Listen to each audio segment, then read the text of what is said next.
Today, let's explore an insightful story, beginning with a passage that highlights the compassion and transformative power of Jesus. In this story, we meet a man deeply troubled by forces beyond his control. This man, isolated and suffering, often found himself alone, unable to be calmed or helped by those around him. Bound by despair, he sought peace but found only turmoil. When he encountered Jesus, however, his life changed dramatically. Jesus recognized his suffering and called out to the unclean spirit within him, asking it to leave. The spirit, sensing Jesus' authority, obeyed, and the man found himself in peace and clarity for the first time.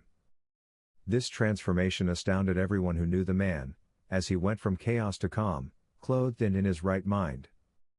This moment offers us a powerful reminder of the inner strength and freedom we can find through faith, even when facing forces that seem overwhelming.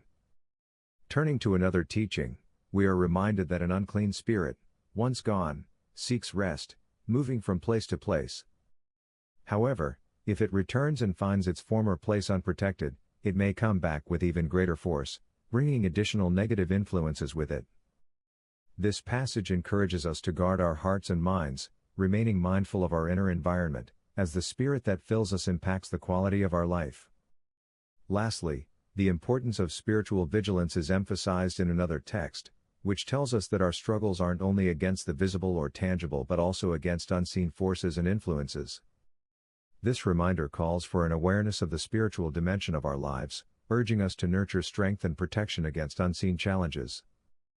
Throughout these teachings, individual stories reveal the power of faith and transformation. Each healed or delivered person shows a unique encounter with divine compassion, where struggles were met with understanding and grace. Whether it was a troubled man, a woman with a persistent illness, or others burdened by unseen struggles, each instance brings a lesson in the power of faith and perseverance. When we study these accounts, we may notice slight differences in detail among them, but this doesn't lessen their meaning. Rather, these variations allow us to see the story from multiple perspectives, deepening our understanding. It's like reading about historical events, each recounting brings a new layer of insight, helping us see a fuller picture of the past.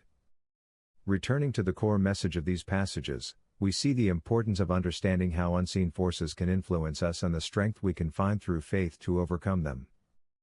This subject, while deep, is essential to our spiritual journey. So as we go over these teachings, let's stay open to the lessons within each, allowing them to guide us in understanding and peace. The Bible teaches that the soul encompasses our intellect, emotions, and consciousness. Animals, too, have a form of soul, but theirs is rooted solely in their physical nature, as they lack a spirit. This distinction is crucial. Human soul qualities derive from both the physical and the spiritual, which is why, when a person dies, their spirit remains. Spirits, by nature, are eternal, whether they are human, angelic, or even demonic. This idea of the eternal spirit is emphasized in a well-known account.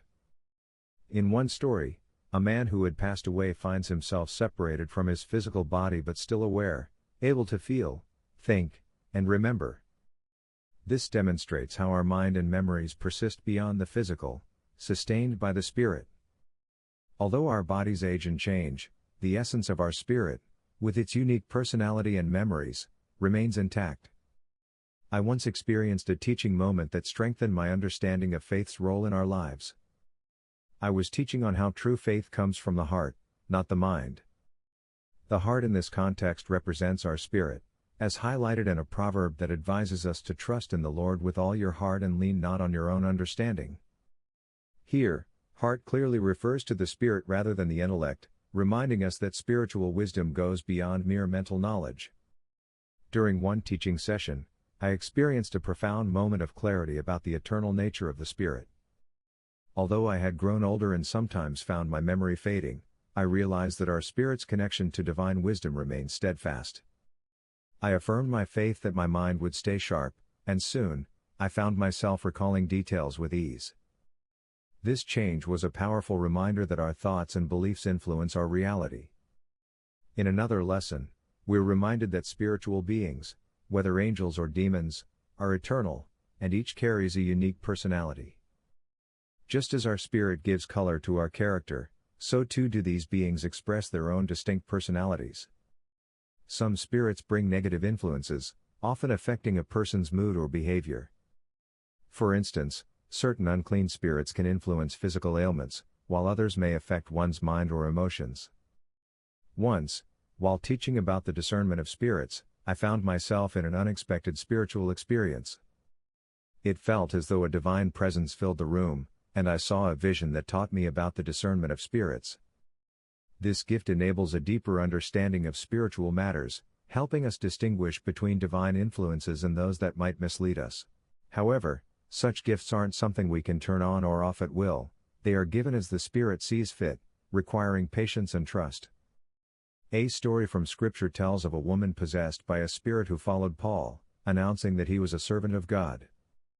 Although her words were true, they were driven by an unclean spirit, which Paul eventually discerned and cast out. This example illustrates the importance of discernment, as not every message that seems right is necessarily from a divine source. Spiritual discernment helps us see beyond appearances, allowing us to understand the true nature of a situation. This gift of discernment can sometimes manifest unexpectedly. In my experience, I learned that it requires attunement and attentiveness to the Spirit's guidance. God grants wisdom and discernment when necessary, helping us recognize what is truly aligned with divine purpose. Lastly, let's consider how the Spirit and its gifts are integral to ministry and understanding. Just as prophets in the past discerned truths about people's lives and healed through divine power, those called to spiritual service today can experience similar guidance. Yet, we must remember that these gifts are not controlled by us, they are expressions of divine will, revealing insights at the right time. Through these teachings and experiences, we gain insight into the eternal nature of our spirit and the role of discernment in navigating life's spiritual aspects.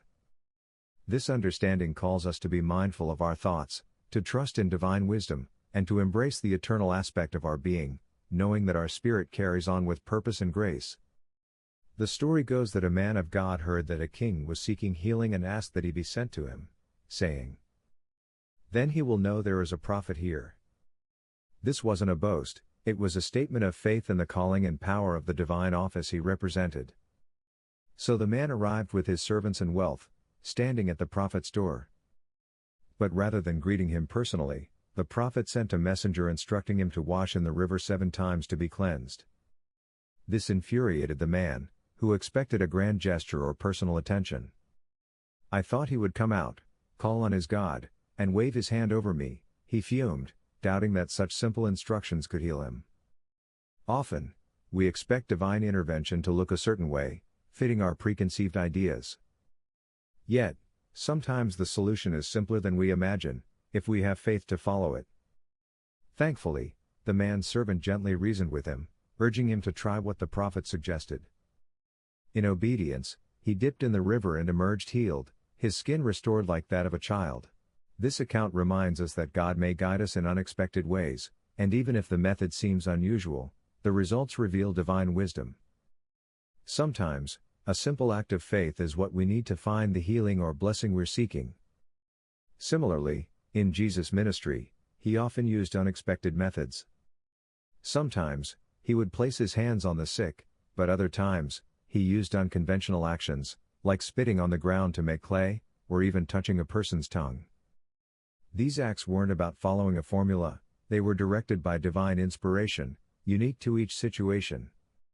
Such actions may have seemed unusual, yet they brought about healing and wholeness. I remember an instance from my own ministry when I was guided to call for healing in a specific way. On one occasion, I felt led to call up people with conditions affecting them from the hips down. It was a specific instruction I'd received only once. After asking them to come forward, I told each one to simply walk down the aisle in faith, and as they did, many of them were healed without my even laying hands on them. One woman, at first hesitant, also walked in faith and found healing. It's important to recognize that we can't turn spiritual gifts on or off at will, they operate as the Spirit directs. We can sometimes fall into the trap of trying to make a certain approach work repeatedly, expecting the same results. But spiritual discernment teaches us that each instance is unique, and true guidance involves following divine direction, not our own understanding. The Bible teaches us about the gift of discernment, the ability to perceive spiritual truths beyond the natural. One story illustrates this beautifully. A woman possessed by a spirit followed Paul and his companions, loudly proclaiming their divine mission. Though her words were true, they came from a place of deceit. Paul waited, discerning the spirit behind her words, and eventually commanded it to leave her, freeing her from its influence. His discernment allowed him to see beyond the surface to the spirit behind her actions. I've had similar experiences where I sensed things beyond the natural. On some occasions, I have felt the presence of someone's struggles or challenges even when they didn't share them aloud. But this gift isn't something we can use at will, it comes as the Spirit moves and directs. In one instance, a family felt compelled to see me, believing they had received a message from God to come and speak with me. However, I felt no spiritual prompt to respond as they'd hoped. While I remained open to divine guidance, it reminded me that discerning God's will involves patience and not acting on impulse. Spiritual discernment also teaches us humility and awareness of our own limitations. We might feel moved to help others, yet we must wait for the right prompting. It's not about showing off our spiritual insights but being willing to serve humbly, knowing that God works through us in unique ways at the right time.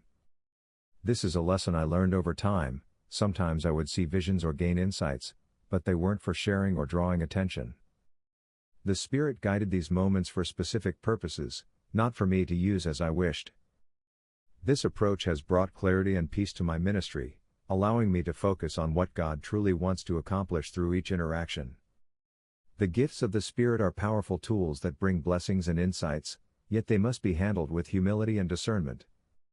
It's easy to misunderstand or misuse them, expecting something dramatic when God may be asking for something simple.